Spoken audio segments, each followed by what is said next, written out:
ओ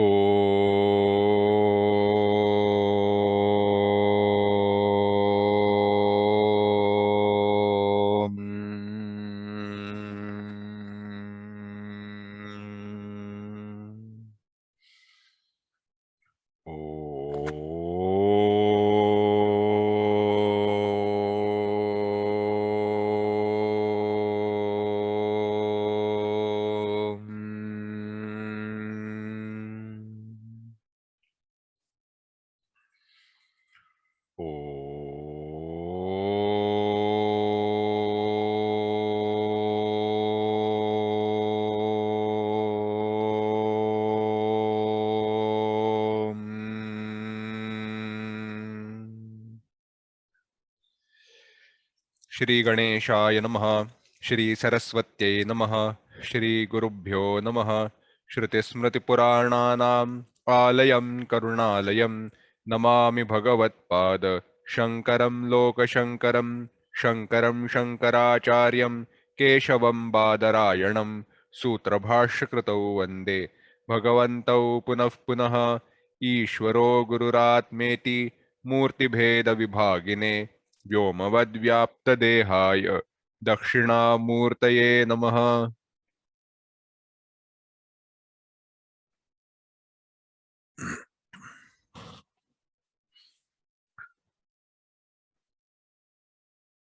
वेदांत प्रवेश कार्यशाला के 12वें सत्र को 12वें प्रवचन को हम प्रारंभ कर रहे हैं।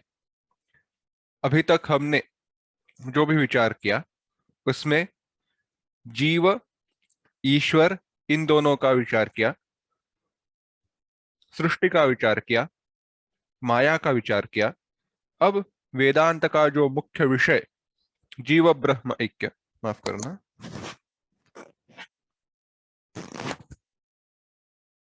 अब वेदांत का जो मुख्य विषय जीव ब्रह्म ऐक्य उसका विचार करना है।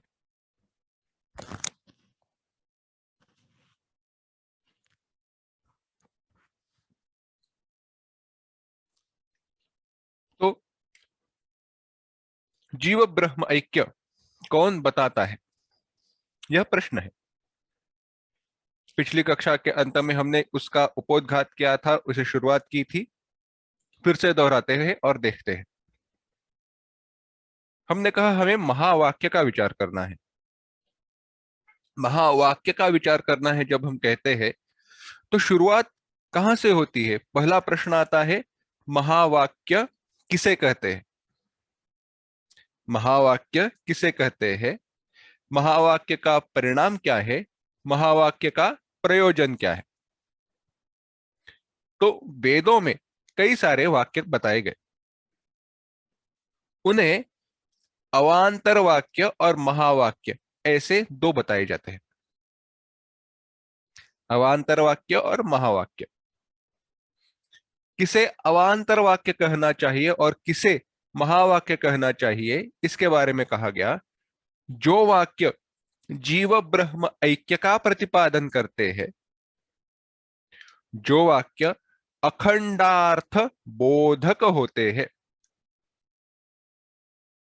जिन वाक्यों के कारण, जिन वाक्यों के ज्ञान के कारण, जिन वाक्यों के श्रवण के परिणामभूत हुए ज्ञान के कारण अखंडाकार वृत्ति निर्माण होती है या ब्रह्माकार वृत्ति निर्माण होती है, उन्हें महावाक्य कहा जाता है। दूसरा शब्द, दूसरी व्याख्या ध्यान में रखना जो आसान है, जिन वाक्यों के कारण अपरोक्ष ब्रह्म ज्ञान होता है उन्हें महावाक्य कहते हैं, और जिनके कारण परोक्ष ज्ञान होता है उन्हें अवांतर वाक्य कहा जाता है। तो यह एक सामान्य व्याख्या हुई कि महावाक्य किसे कहेंगे। तो यहां पे बात यह हुई कि वाक्य और ज्ञान, इनका मेल हुआ, यानी वाक्य के श्रवण से ज्ञान का विचार बताया गया। हमें कोई ज्ञान हो रहा है, यह कैसे होता है? इसके लिए कहा गया वाक्यार्थस्य ज्ञाने आकांक्षा योग्यता सन्निधि निमित्त पदजन्य पदार्थोक्ति कारणम भवति। केवल मैं व्याख्या बता रहा हूं, व्याख्या का विचार, इन संस्कृत शब्दों का विचार मत करना। मैं उदाहरण बताता हूं तो क्या कहा गया है, इसकी यह बात समझ में आएगी।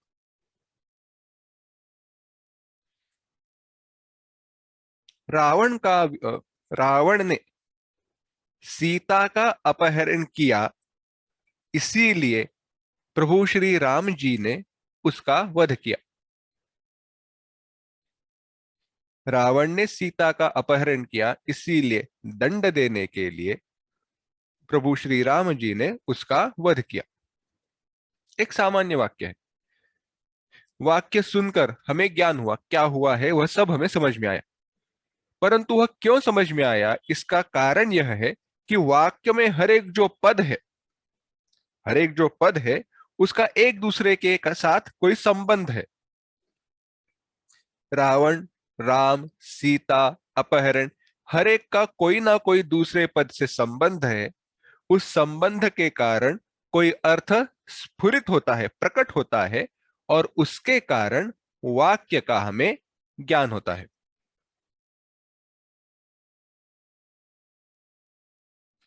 तो पदजन्य पदार्थ, पद यानी वाक्य का हर एक शब्द, उसके जन्य, उससे उत्पन्न हुआ, पदार्थ उस पद का अर्थ जो भी है, दूसरे पद से जुड़ने के कारण पद का जो भी अर्थ है, उस अर्थ के द्वारा हमें कोई ज्ञान हुआ है।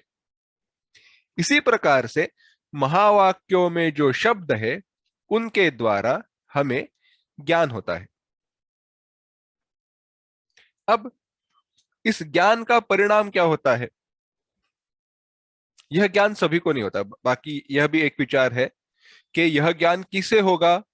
जो उत्तम अधिकारी है उसे, केवल उत्तम अधिकारी को ही वह ज्ञान होगा, केवल उत्तम अधिकारी को ही वह ज्ञान होगा। तो बाकियों के लिए क्या है? बाकियों के लिए ज्ञान होने के लिए कुछ प्रतिबंध है, कुछ प्रतिबंध है, ऑब्स्ट्रक्शंस। उन प्रतिबंधों के कारण वाक्य के श्रवण से वह ज्ञान होता नहीं है। यानी वाक्य के श्रवण से ज्ञान होता है। जिन वाक्यों के श्रवण से ब्रह्म ज्ञान होता है, अपरोक्ष ब्रह्म ज्ञान होता है, उन वाक्यों को कहा हमने महावाक्य। हो क्या रहा है? तो ज्ञान हो रहा है, यानी मन में अखंडाकार चित्तवृत्ति या ब्रह्माकार वृत्ति निर्माण हो रही है, और ऐसी वृत्ति को निर्माण करने वाले जो वाक्य है वह हुए महावाक्य। इस वृत्ति का परिणाम क्या होता है, इस पर विचार करते हैं। ज्ञान होता है यानी हमारा मन, हमारी वृत्ति जो ज्ञेय पदार्थ है उसके अनुरूप हो जाती है, उसकी दूसरी प्रतिमा बन जाती है। जैसे अगर मैं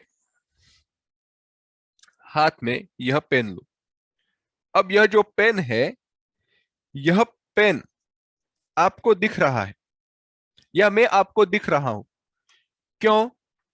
क्योंकि आंखों के द्वारा मानो की वृत्तियां, आपके मन में जो वृत्तियां निर्माण हो रही है, विचार निर्माण हो रहे हैं, वो आंखों के द्वारा बाहर आकर मुझे आवृत्त करके फिर से आंखों के द्वारा अंदर गए, और मन में उन्होंने मेरे रंग रूप इत्यादि की एक प्रतिमा निर्माण की। जब तक यह मन जो ज्ञेय पदार्थ है उसके अनुरूप नहीं होता, तब तक उस वस्तु का ज्ञान नहीं होता। जब तक मन ज्ञेय पदार्थ के रूप नहीं होता, तब तक उस वस्तु का ज्ञान नहीं होता। इसीलिए वस्तु सामने होते हुए भी हमें क्यों नहीं दिखाई देती? क्योंकि मन ने, हमारी वृत्तियों ने उस वस्तु का आकार धारण नहीं किया है। हमारे मन ने उस वस्तु का आकार धारण नहीं किया है। इसी प्रकार से सारे विषयों के बारे में, चाहे वो शब्द हो, कानों से सुना गया शब्द, हमने एक विचार किया था, कुछ बातें दूसरे व्यक्ति को सुनाई देती है, हमें सुनाई नहीं देती। क्या वह शब्द, वह जो आवाज है, वह हमारे कानों के अंदर गई? नहीं गई, परंतु उसका जो परिणाम होना चाहिए, जो अंतःकरण की वृत्ति निर्माण होनी चाहिए, वैसे वृत्ति निर्माण नहीं हुई। इसी प्रकार से जब कोई वाक्य उपदेश किया जाता है, तो उस उपदेश के परिणाम भूत मन में एक वृत्ति निर्माण होती है। जैसे अगर मैं कहूं यह यू पिन है, कोई किसी को पता नहीं यह यू पिन है, मैं कहता हूं जब यह यू पिन है, तब उसके मन में दो वृत्तियां निर्माण होती है। एक, इसका आकार जो आंखों के द्वारा देखा गया, और जो उन्होंने सुना मेरा वाक्य, और उसको पता चला कि इस वस्तु की संज्ञा क्या है, नाम क्या है, यूपिन। तो ज्ञान के लिए उसे क्या कारण हुआ? मेरा वाक्य। इस पदार्थ के ज्ञान के लिए, इस वस्तु के ज्ञान के लिए निमित्त क्या हुआ? वह वाक्य। यानी वाक्य ज्ञान करा सकता है। इसी प्रकार से वेदों में महावाक्य कहे गए, उपनिषदों ने महावाक्य कहे। उदाहरण के लिए हम ले रहे हैं जो अत्यंत प्रसिद्ध वाक्य है, तत्वमसि। इस महावाक्य का अब हम विचार करते हैं। तत्, त्वम, असि, तीन पद है। तत्, त्वम, असि, वह तुम हो। अब वह यानी ईश्वर, तुम यानी जीव, हो यानी ऐक्य बताया। वह ईश्वर तुम हो। क्या ईश्वर कभी जीव हो सकता है? नहीं हो सकता। ईश्वर और जीव इन दोनों के लक्षणों में भेद है, परंतु जिसको मैंने प्रमाण माना है, जिसको मैंने प्रमाण माना है, वह तो कह रहा है मैं ईश्वर हूं, वह मैं हूं। यानी कहीं यहां पे विरोधाभास निर्माण हुआ है। एक मेरा अनुभव और प्राप्त हो रहा ज्ञान, उनमें विरुद्ध है, विरुद्धता है, विरोध है। तो इसी के लिए एक विचार कहा जाता है। अब ठीक से सुनना। हुआ क्या है? सुना गया वाक्य और उस सुने गए वाक्य के प्राप्त हो रहा ज्ञान बाकी प्रमाणों के द्वारा जो भी मुझे अनुभव प्राप्त हो रहा है, उस अर्थ के विरुद्ध है। जो भी, फिर से बताता हूं, ध्यान देना। किसी ने वाक्य कहा, किसी ने उपदेश किया, उस उपदेश के द्वारा जो भी ज्ञान मुझे प्राप्त हो रहा है, वह ज्ञान उस उपदेश की श्रवण के पूर्व बाकी प्रमाणों द्वारा, यानी मेरे बाकी प्रमाणों द्वारा, यही यही शब्द रखते हैं यहां पे, इंद्रियों द्वारा जो कुछ भी अनुभव मुझे प्राप्त हो रहा है, उसके विरुद्ध है। परंतु एक बात मुझे पक्की पता है, एक बात के पर मैं स्थिर हूं, कि कहा गया वाक्य सत्य है।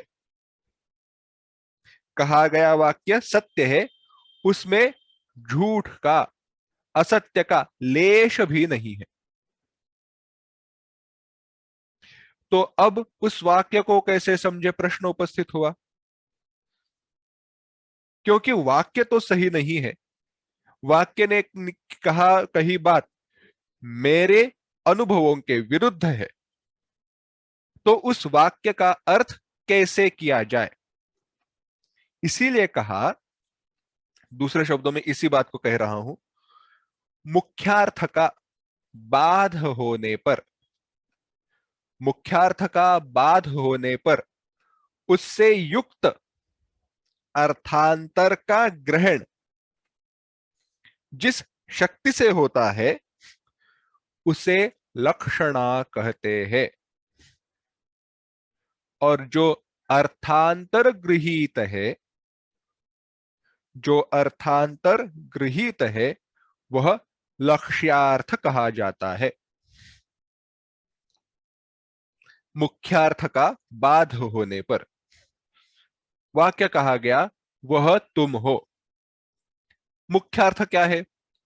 मुख्यार्थ यानी शब्दों का ज्यों का त्यों पता चलने वाला अर्थ। वह ईश्वर तुम जीव हो, परंतु मेरे अनुभवों के कारण उनके ऐक्य का बाध हुआ, यानी वाक्य योग्य है, वाक्य दोषपूर्ण नहीं है। अगर वाक्य दोषपूर्ण नहीं है तो गलती कहां पे है? गलती कमी मेरी समझने में है। वाक्य जिस प्रकार से मैं समझ रहा हूं उसमें है, कोई त्रुटि कमी उसमें है। अब इसी को कहते हैं मुख्यार्थ का बाध होना। तो मुख्यार्थ का बाध होने पर कोई अर्थांतर दूसरे प्रकार से उसी वाक्य को मुझे समझना चाहिए। तो उससे युक्त यानी उस वाक्य से युक्त, उन शब्दों से युक्त अर्थांतर का ग्रहण, दूसरे अर्थ का ग्रहण उन्हीं उसी वाक्य के, वाक्य में हुए शब्दों के जिस शक्ति के कारण होता है। शब्दों की वह शक्ति होती है अर्थ प्रस्फुरित करने की, अर्थ बताने की, परंतु जो दूसरा अर्थांतर है, दूसरा अर्थ है, वह वाक्य की जिस शक्ति के कारण होता है उस शक्ति को लक्षणा कहते हैं। लक्षणा implied meaning, implied sense and जो अर्थांतर गृहीत होता है और जो दूसरा अर्थ गृहीत होता है, प्रतीत होता है, हमारी समझ में आता है, उस अर्थ को लक्ष्यार्थ कहते हैं। लक्षणा के द्वारा प्राप्त हुआ अर्थ लक्ष्यार्थ, implied sense, and on because of implied sense the knowledge that was gained or the meaning that was understood implied meaning। इसीलिए महावाक्यों का साक्षात अर्थबोध नहीं लिया जा सकता। जो मुख्यार्थ है उसके लिए शब्द कहा जाता है अभिधा, डायरेक्ट मीनिंग।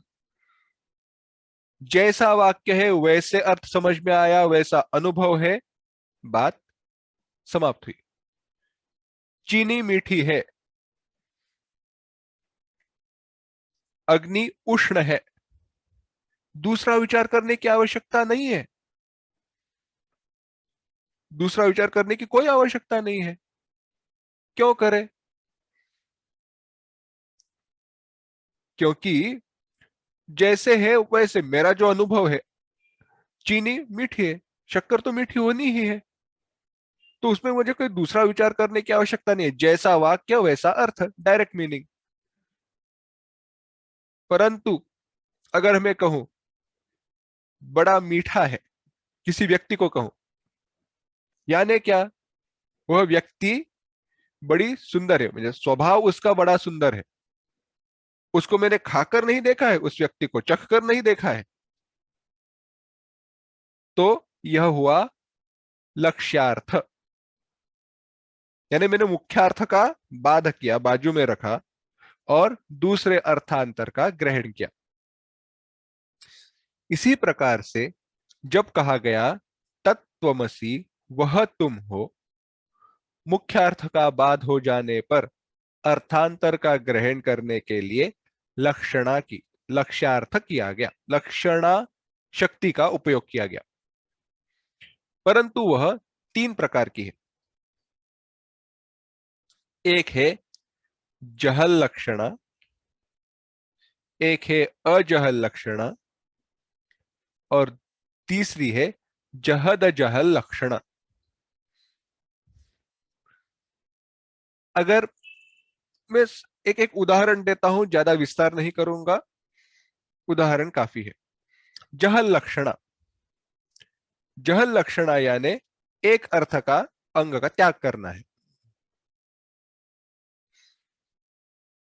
मैं कोई व्यक्ति आया, मेरे घर के पास में ही है, अरे मैं यहाँ पे हूं, तुम्हारे घर के पास हूं, परंतु तुम्हारा घर कहाँ पे, तुम रहते कहाँ पे हो? और मैंने कहा रोड नंबर 3, रास्ता क्रमांक 3। क्या इसका अर्थ यह हुआ कि मैं रास्ते पे रहता हूं, रोड पे रहता हूं? क्योंकि मैंने क्या कहा, मैं रास्ता क्रमांक 3 तीसरे रास्ते पे रहता हूं। तीसरे रास्ते पे, इसका अर्थ क्या हुआ? तीसरे रास्ते पर नहीं, परंतु तीसरे रास्ते की बाजू में, बगल में, रास्ते पे मेरा घर है। यानी मेरे घर को लगकर जो रास्ता जाता है वह तीसरा है। यानी रास्ते पे इस अर्थ का हमने बात किया, जह, इसे कहते हैं जहल लक्षण। अजहल लक्षण, सफेद भाग रहा है। क्या कहा? सफेद भाग रहा है, लाल जा रही है। तो यहां पे लाल जा रही है, यहां पे किसी का त्याग नहीं करना, परंतु किसी का ग्रहण करना है, तो इसे कहते हैं अजहल लक्षण। जही यानी त्याग करना, किसी का त्याग नहीं करना है। परंतु लाल भाग रहे यानी क्या? लाल रंग की घोड़े भाग रहे हैं, या लाल जा रही है यानी लाल रंग की गाड़ी जा रही है, ऐसे, इसे कहते हैं अजहल लक्षण। परंतु इन दोनों से महावाक्य का सही सही अर्थ पता नहीं चलता। इसीलिए तीसरी लक्षणा है जो कही गई जहद जहल लक्षणा, एक भाग का त्याग करे और एक भाग को बनाए रखे। तो अब विचार करते हैं, वह तुम हो।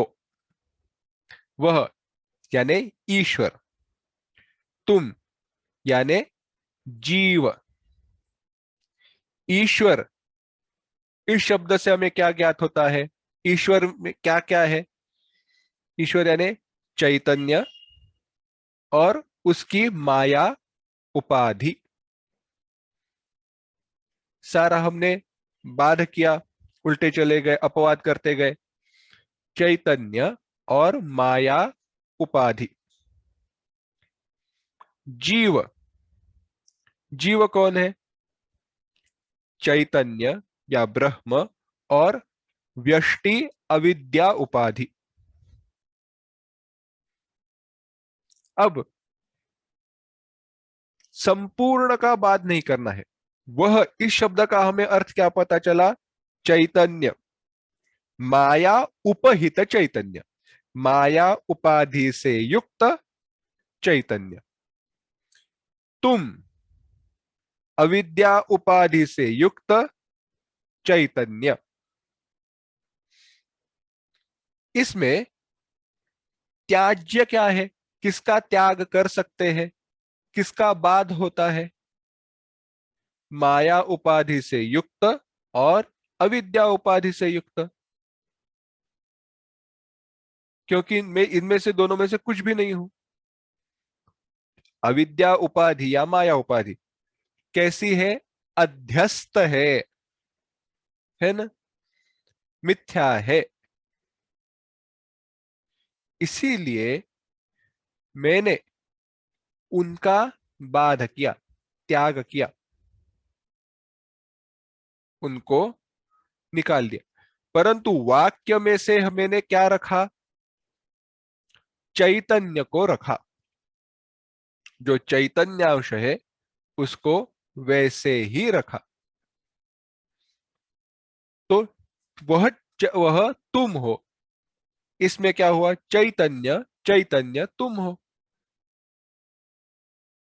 यानी एक एक हुआ, ऐक्य हुआ।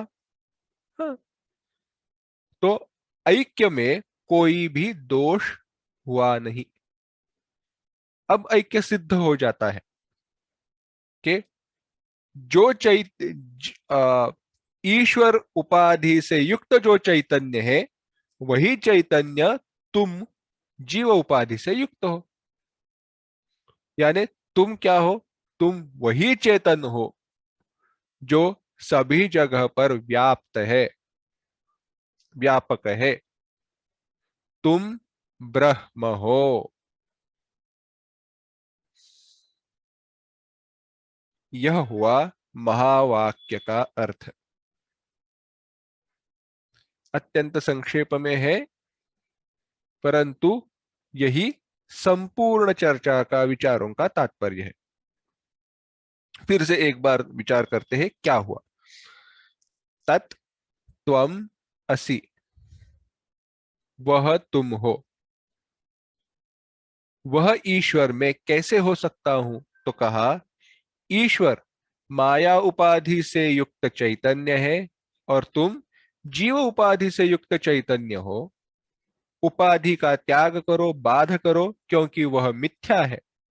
इसीलिए तुम वही चेतन हो जो इस जगत का कारण है, कारण के परे है और शुद्ध है। नित्य शुद्ध मुक्त जो है, वही चेतन तुम हो।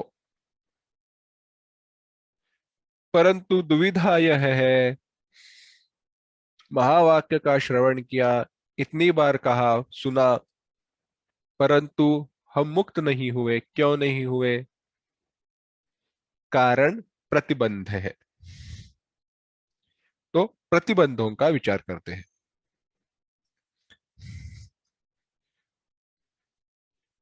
किस प्रकार के प्रतिबंध होते हैं? अनेक प्रकार से इसकी चर्चा की गई है। ज्ञान के चार प्रतिबंध सुरेश्वराचार्य जी ने कहे हैं। प्रज्ञामांद्य, एक कहा प्रज्ञामांद्य, बुद्धि की प्रगल्भता ही नहीं है। बुद्धि इतनी हमारी सूक्ष्म है ही नहीं कि इस अर्थ को साक्षात ग्रहण कर सके और तुरंत मन ब्रह्माकार हो जाए। जड़ बुद्धि, हिंदी में बड़ा ये सुंदर शब्द है, जड़ बुद्धि, यानी जो सूक्ष्म विचार नहीं कर पाता। कितना भी कहे, हमारी वृत्ति स्थूल विषयों का ही विचार करती है। यह है प्रज्ञा मान्य। समझ में नहीं आता। कुतर्कश्य, कुतर्क यानी गलत जगह पर सोचते रहना। क्यों हो सकता है, कैसे हो सकता है, जरूरत न होने पर भी, बात समझ में आने पर भी प्रश्न करते रहना, उल्टा ही सोचना, इसे कहते हैं कुतर्क। और यह आज के जीवन में बड़ी दुविधा हुई है, यह कुतर्क। क्योंकि कुतर्क करके किए गए अर्थ को आज बड़ी प्रधानता मिलती है। नया कुछ अर्थ बताया, अरे कितना स्कॉलर है, कितना बड़ा विद्वान है। रिसर्च करे, कोई शोध निबंध करे, लिखे, तो क्या करना है? कुतर्क करके कुछ लिखो तो लोग वाह वाह करेंगे। यह बात भिन्न है। परंतु यहां पे इसीलिए कहा गया कि मैं देह कैसे नहीं हूं, इसके बारे में ही सोचना हुआ कुतर्क। विपर्यय दुराग्रह, विपर्यय दुराग्रह यानी गलत बात के ऊपर अड़े रहना, नहीं मैं जीव ही हूं, इसी बात पर डटे रहना। दुराग्रह, अच्छी बात का आग्रह हो कि नहीं ये कैसे है, बात बिल्कुल सही है, परंतु विपरीत अर्थ को ही पकड़ के रहना, इसे कहते हैं विपर्यय दुराग्रह। और आगे कहा विषयासक्ति, और यह सबसे बड़ी बात है। विषयों के प्रति हमारे बुद्धि की इतनी प्रीति है, इतना प्रेम है कि वह बुद्धि सूक्ष्म हो ही नहीं सकती, इस ब्रह्म ज्ञान को ग्रहण कर ही नहीं सकती। इसीलिए कहा गया यह सारे चार प्रतिबंध हैं। दूसरे प्रतिबंध कहे गए जिन्हें कहते हैं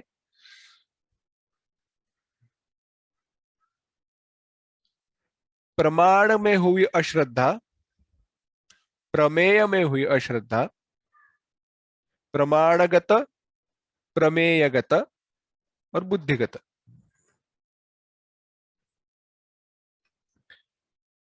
प्रमाण असंभावना, प्रमेय असंभावना और विपरीत भावना, ऐसे तीन शब्द कहे गए। प्रमाण असंभावना, प्रमेय असंभावना और विपरीत भावना। प्रमाण असंभावना, प्रमाण में विश्वास न होना, प्रमाण के द्वारा कही गई बात असंभव है। प्रमेय असंभव है, जो भी ज्ञात बताया गया है, जो भी विषय बताया गया है वह असंभव है। और विपरीत भावना, यह विपर्य दुराग्रह की तरह है, गलत बात पर डटे रहना या उसके संस्कार बड़े प्रबल होना। उदाहरण बताते हैं। मैंने कहा, अब हिंदी में इसको कहना है तो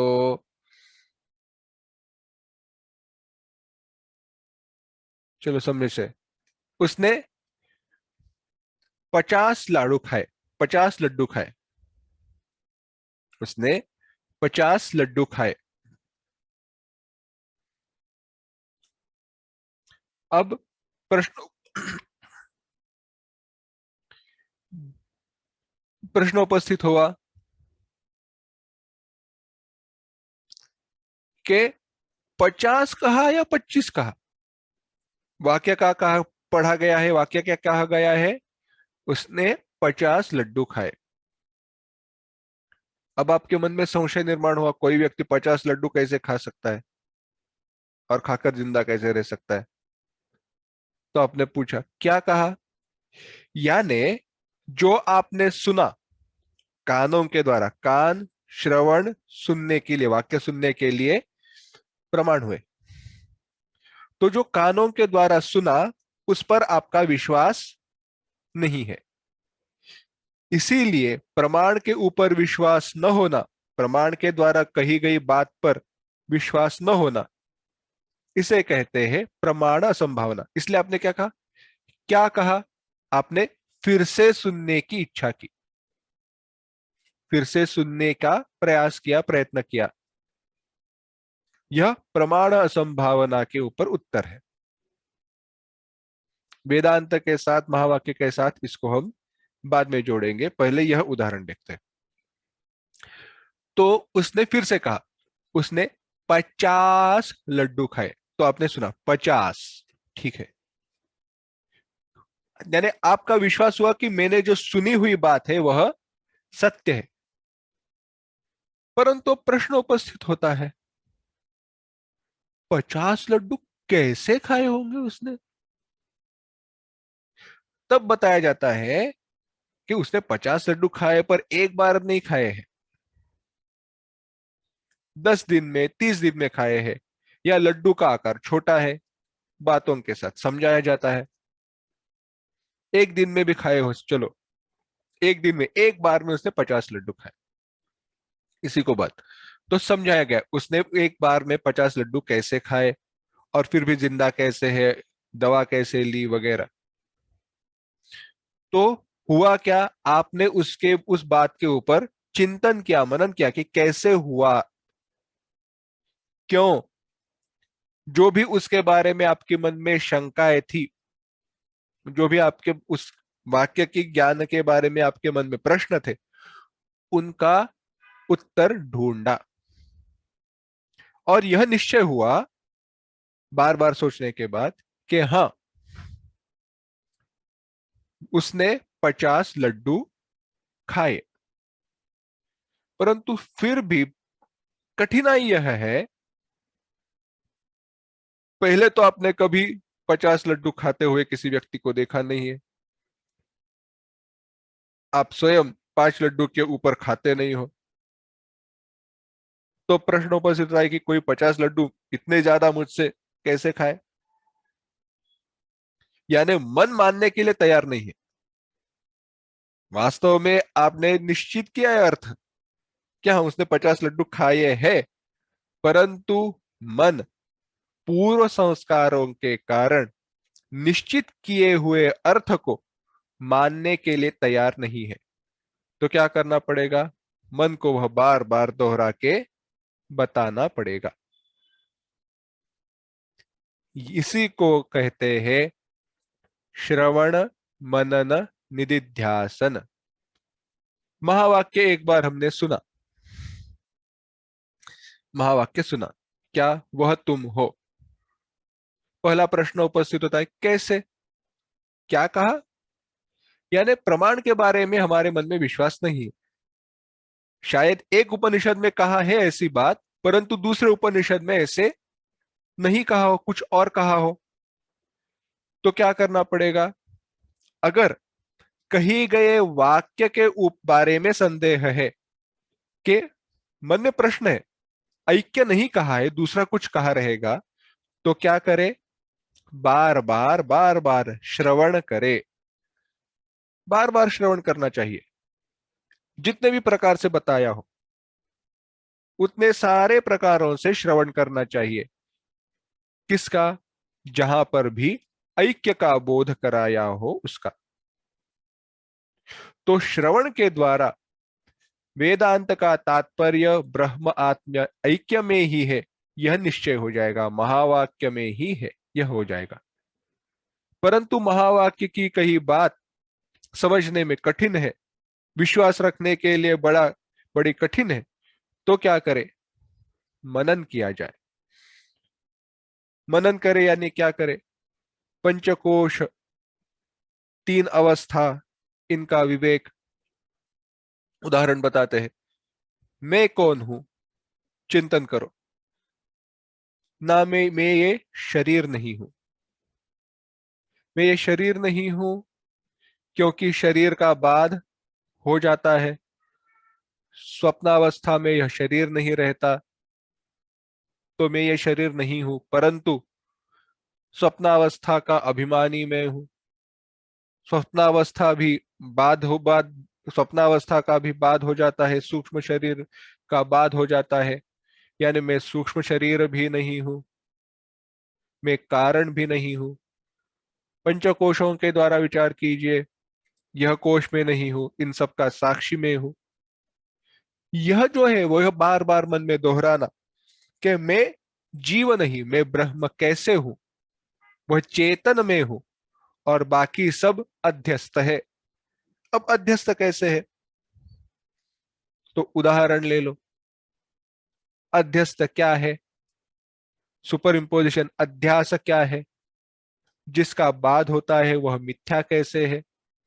यह सृष्टि कैसे बनी है, पंचीकृत पंच महाभूत, अपंचीकृत पंच महाभूत, उनका सबका बाध करने पर उनके उनके द्वारा निर्मित गई इंद्रिया, परंतु उन सबका बाध लय किसमें होता है, माया में, अविद्या में, उनके कारण में।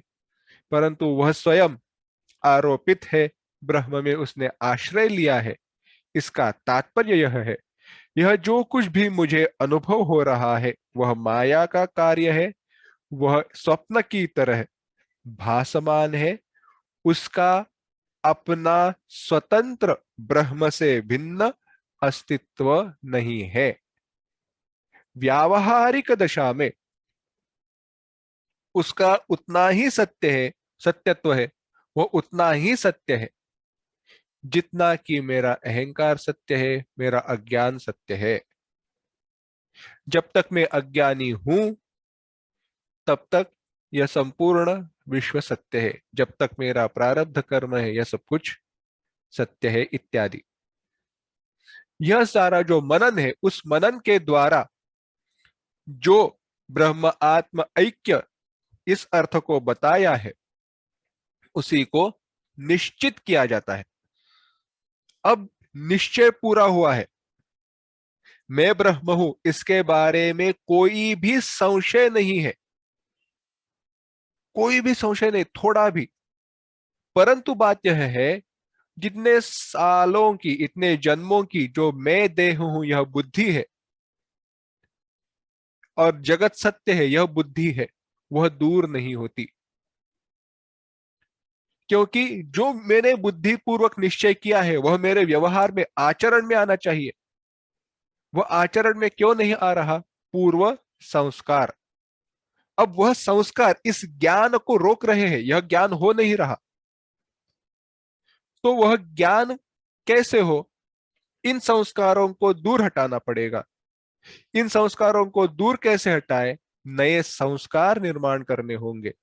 इसीलिए जिस निश्चित अर्थ, जो निश्चित अर्थ है, श्रवण और मनन, इनके द्वारा निश्चित किया गया जो अर्थ है, उसको शांत एकांत जगह पर बैठकर मन को एकाग्र करके केवल अर्थ को बार बार दोहराना। वहां पे मनन नहीं होना चाहिए, न श्रवण होना चाहिए। ऐसी अवस्था में मैं ब्रह्म हूं इस अर्थ को बार बार मन में दोहराना। और अगर मन कोई दूसरे अर्थ को प्रकट करने का प्रयास करे तो उस अर्थ का बाध करके फिर से मन ब्रह्म विचार की तरफ प्रवृत्त करना, इसे कहते हैं निदिध्यासन। अगर आप शांति से बैठे हो और मैं ब्रह्म क्यों हूं इसके ऊपर चिंतन कर रहे हो तो वह हुआ मनन, वह निदिध्यासन नहीं हुआ।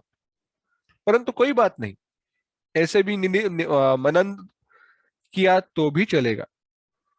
परंतु निदिध्यासन का परिणाम क्या होगा?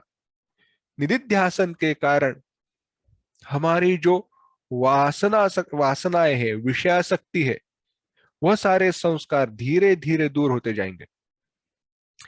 अनेक प्रकार के इसीलिए निदिध्यासन बताए हैं, विविध प्रकार उसके बताए हैं। क्या क्या करे? तो मन को लीन करना है ब्रह्म में, तो ब्रह्मलीन करने के लिए क्या क्या आवश्यक है?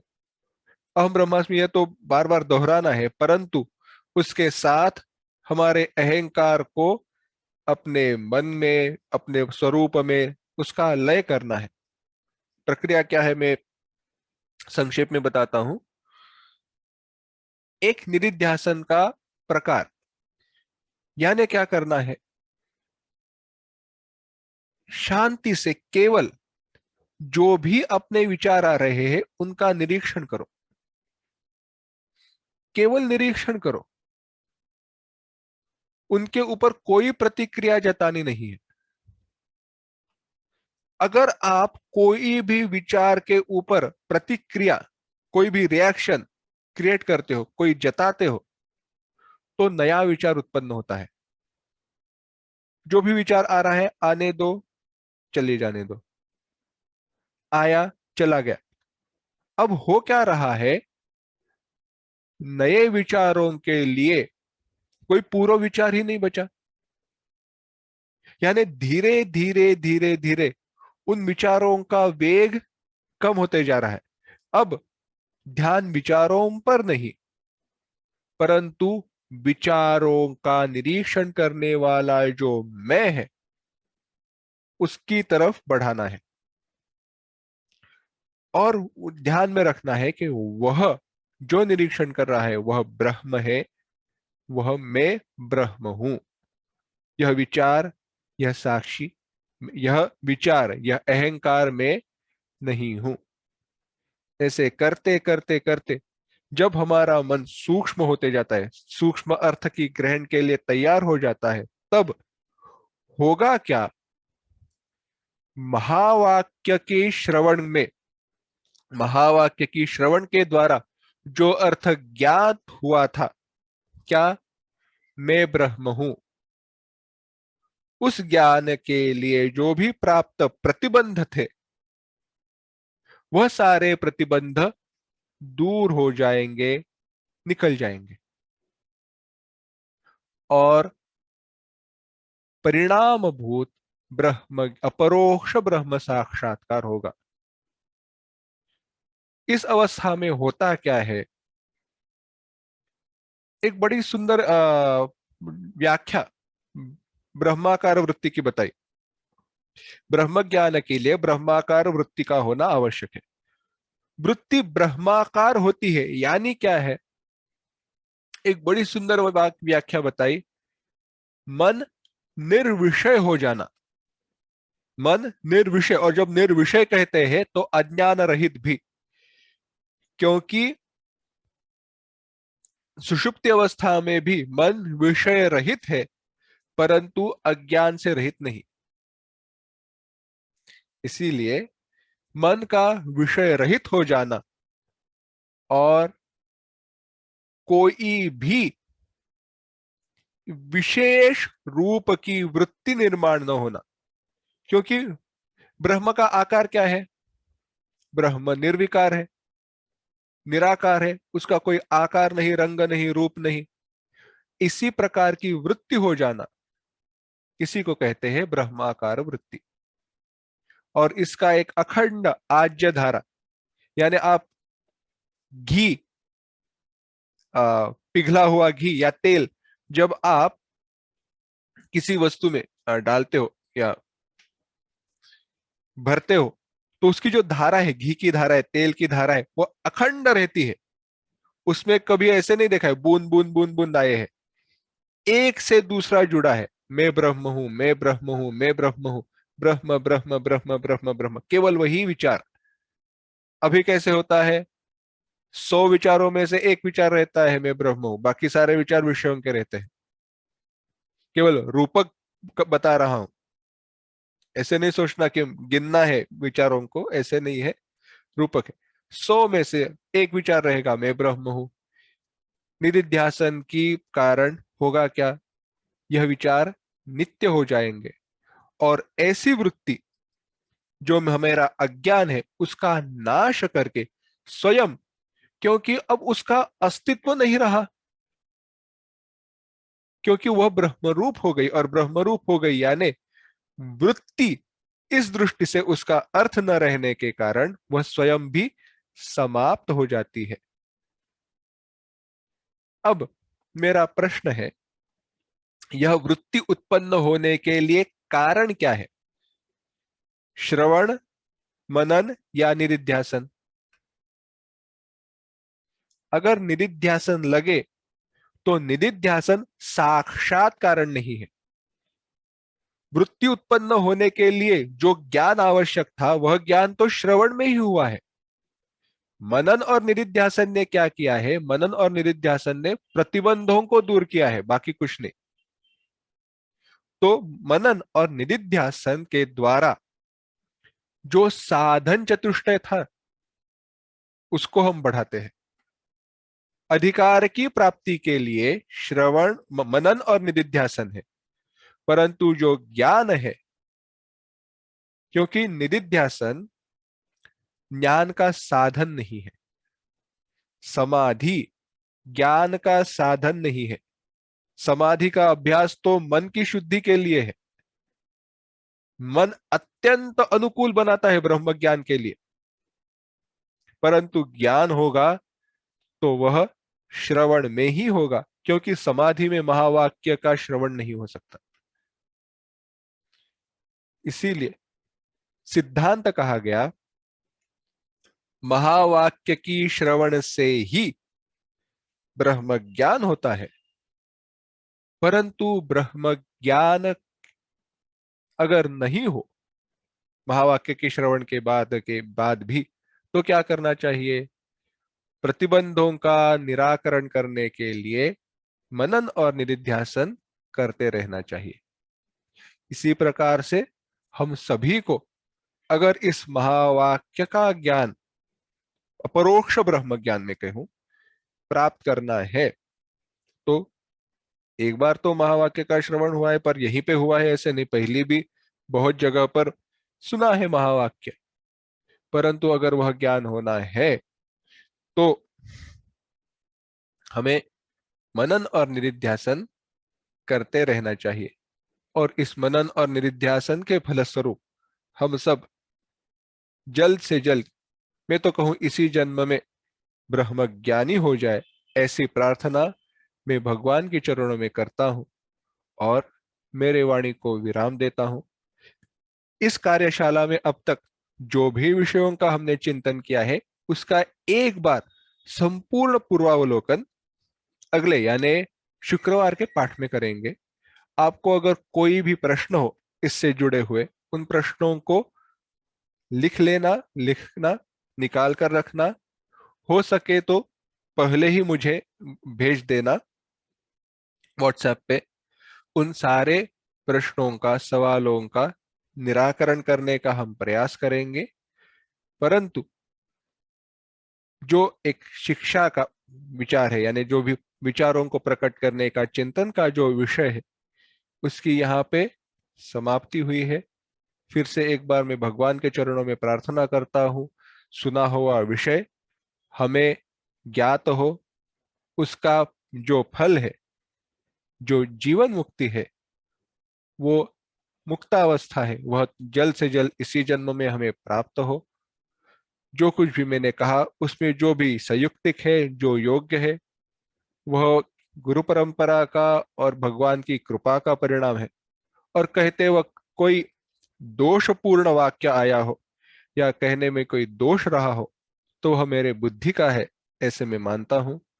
और ये सारे विचार गुरु परंपरा में जो भी सारे आचार्य हैं, उनके चरणों में समर्पित करता हूं और वाणी को विराम देता हूं।